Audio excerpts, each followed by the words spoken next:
Hi friends, welcome to யாஷிகர். ரொம்பவே எமோஷ்னலான ஒரு தருணம். எஸ், நம்மளோட நீ நான் காதல் ஆம், கொஞ்சம் கூட எதிர்பார்க்காத பல திருப்பங்கள்லாம் நடந்துட்டுருக்கு.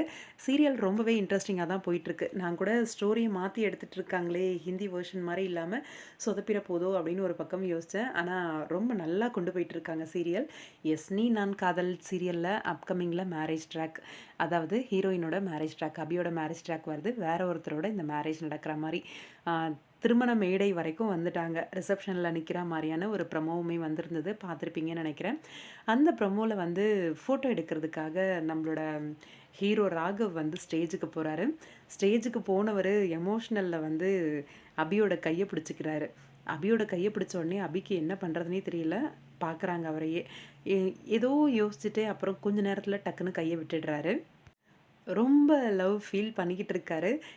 இது எப்போ வெடிக்க போகுது அப்படின்னு தெரியல.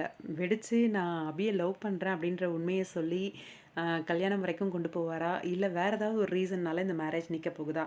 மேரேஜ் கண்டிப்பா நின்னுடும். அது கன்ஃபார்ம். ஆனா எப்படி நிக்க போகுது? அப்படின்ற ஒரு விஷயம் இருக்கு.